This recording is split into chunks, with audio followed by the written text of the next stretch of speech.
Baru-baru ini jagat maya cukup dihebohkan dengan berita kasus seorang pekerja wanita yang diajak jalan-jalan mengarah staycation oleh atasannya agar bisa diperpanjang kontraknya atau semacam itu. Teman-teman bisa lihat sendiri berita-beritanya. Dan cukup sampai di sini. Saya tidak akan membahas detail kasusnya seperti apa. Saya mungkin hanya ingin menanyakan seperti ini. Apakah kasus-kasus seperti ini benar-benar menghebohkan? Benar-benar kaget ketika kita mendengarnya? Tidak. Karena mungkin kita sering mendengar banyak sekali kasus-kasus senada yang mungkin tidak terungkap ke permukaan. Lalu, mengapa bisa terjadi hal-hal semacam ini? Mari kita bahas.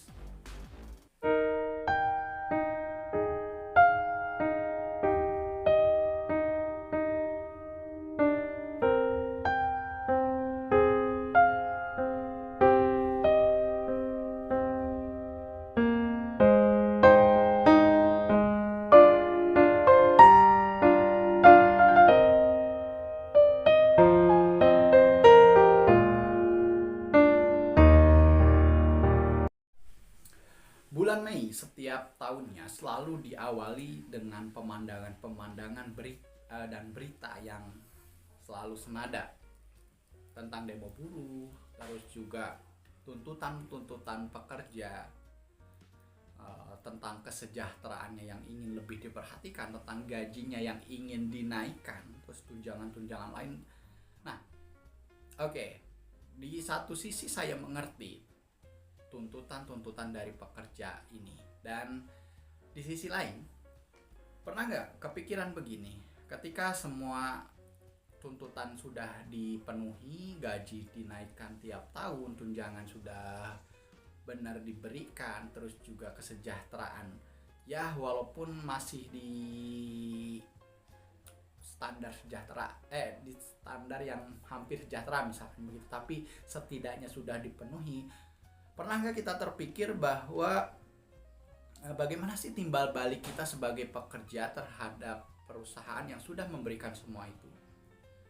Apakah akan masih ada pekerja-pekerja yang kerjanya cuma datang, menyelesaikan pekerjaan hanya sebagai pembunuh kewajiban saja atau menunaikan kewajiban saja lalu pulang begitu saja? Apakah menjamin ketika semua fasilitas-fasilitas itu dipenuhi, terus juga kita menunjukkan performa kerja yang baik? Dan pernahkah kalian berpikir 5 atau 10 tahun ke depan, ketika gaji karyawan, upah pekerja terus-menerus naik, terus juga biaya-biaya produksi semakin tinggi, apakah perusahaan ini akan tetap bertahan? Jika tidak bertahan, jika mereka bangkrut, bukankah akan ada banyak sekali yang tiba-tiba menjadi teman-teman saya menganggur? Ini tentunya akan menjadi masalah baru kan, gitu. Nah, bulan Mei kali ini ditambah lagi ternyata diwarnai satu kasus yang di awal tadi saya sebutkan, tentang seorang yang diajak staycation untuk bisa diperpanjang kontrak kerjanya. Terlepas dari mengiyakan ataupun menolak, berarti hal-hal semacam ini memang banyak terjadi di kita. Bahkan banyak juga yang mungkin tidak diajak tapi menawarkan diri demi sebuah jabatan, demi sebuah kenaikan gaji, misalkan demi sebuah kontrak, yang menawarkan diri untuk di staycation nih untuk diajak staycation, untuk diajak kemana gitu, ada tukang bakso lewat. Akhirnya banyak hal-hal aneh yang dilakukan hanya demi mempertahankan pekerjaannya tetap aman terkendali. Pun ada oknum-oknum bos yang seperti itu, atasan-atasan yang seperti itu, tentu karena ada pekerja-pekerja juga yang seperti tadi, begitu kan? Nah, kita juga masih mendengar oknum-oknum lain, misalkan oknum orang dalam, titipan inilah, titipan itu, tidak hanya untuk jabatan-jabatan tinggi, bahkan untuk menjadi seorang pekerja, untuk menjadi seorang operator, untuk menjadi seorang buruh saja kita harus membayar sejumlah uang, terus juga ada amplop-amplop yang melicinkan jalan kita, memuluskan jalan kita, ada istilah uang pangkal dan lain sebagainya. Faktanya kejadian-kejadian ini ribuan, ratusan, bahkan sudah sangat lumrah, seperti seolah-olah semua ini ya biasa saja terjadi di negeri ini, gitu kan.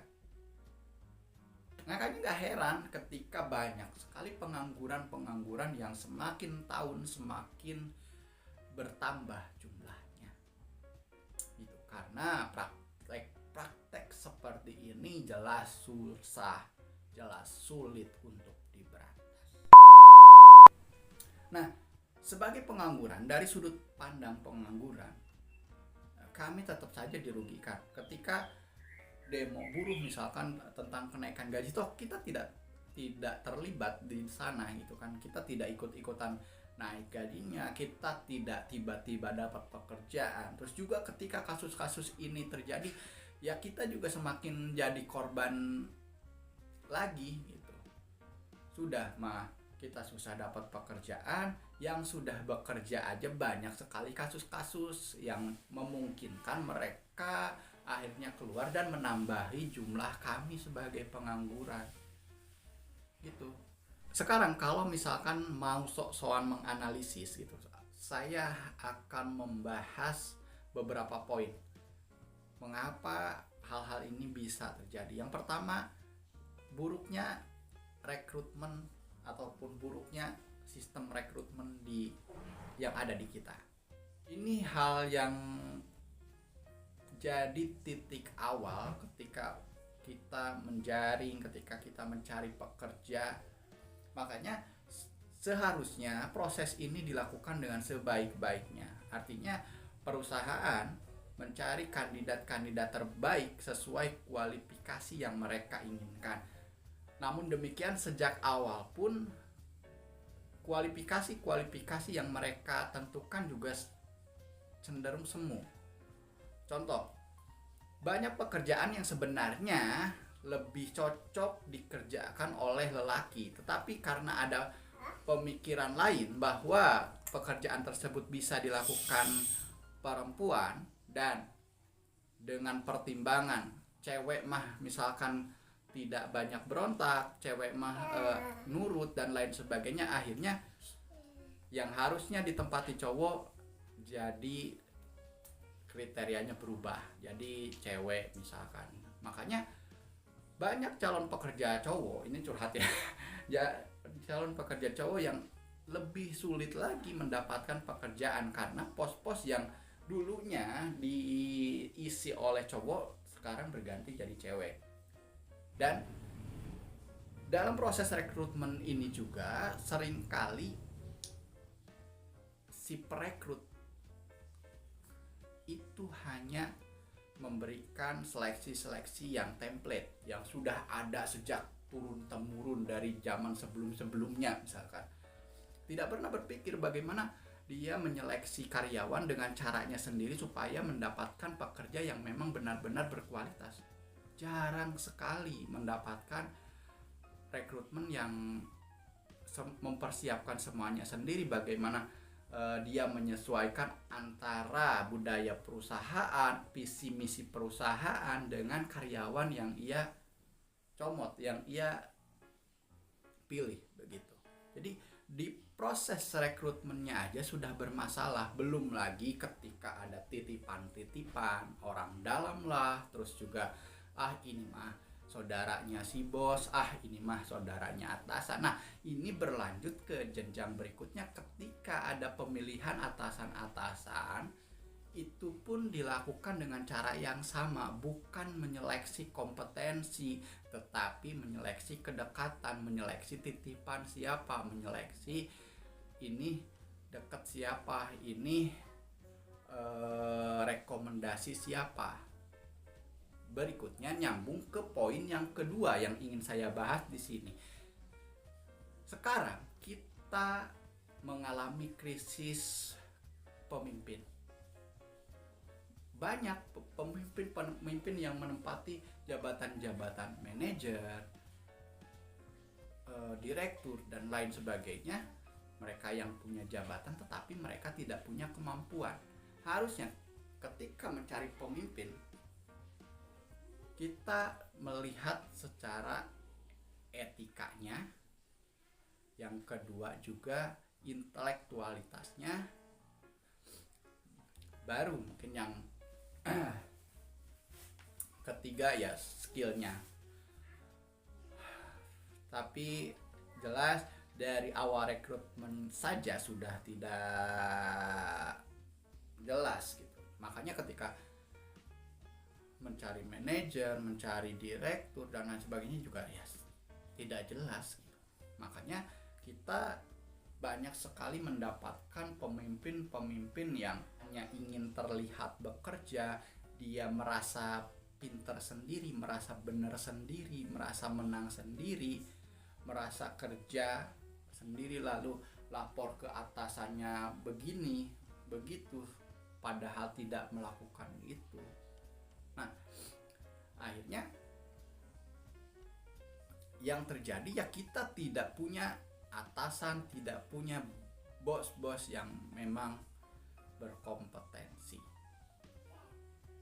Parahnya bahkan tidak sedikit juga ada bos-bos yang hanya punya duit tapi tidak punya kemampuan, tidak mengerti sistem kerjanya dan seterusnya.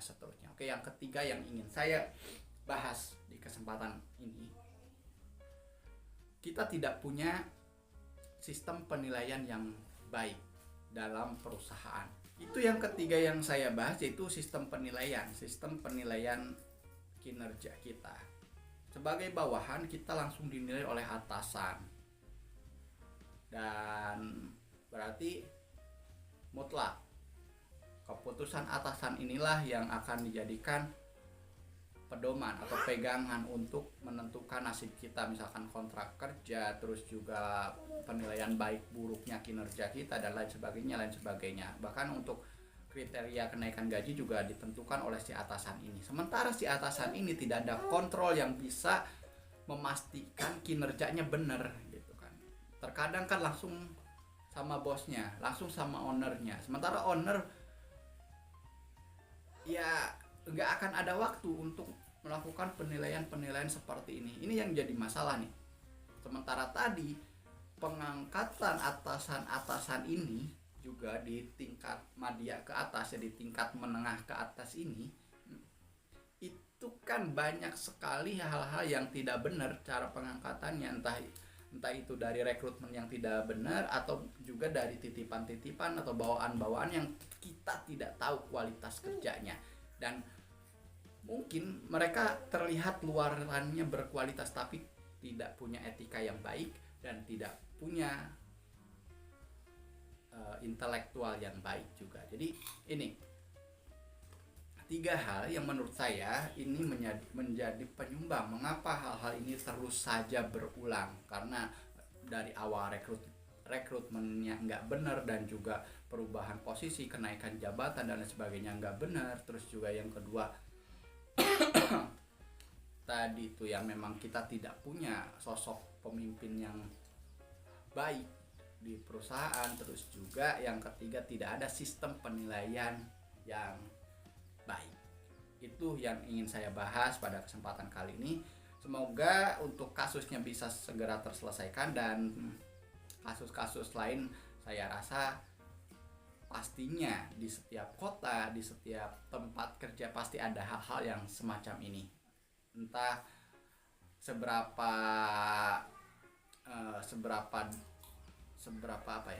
banyak jumlah kasusnya atau seberapa berat jenis kasusnya gitu. Yang jelas pasti ada di setiap perusahaan ataupun di setiap kota.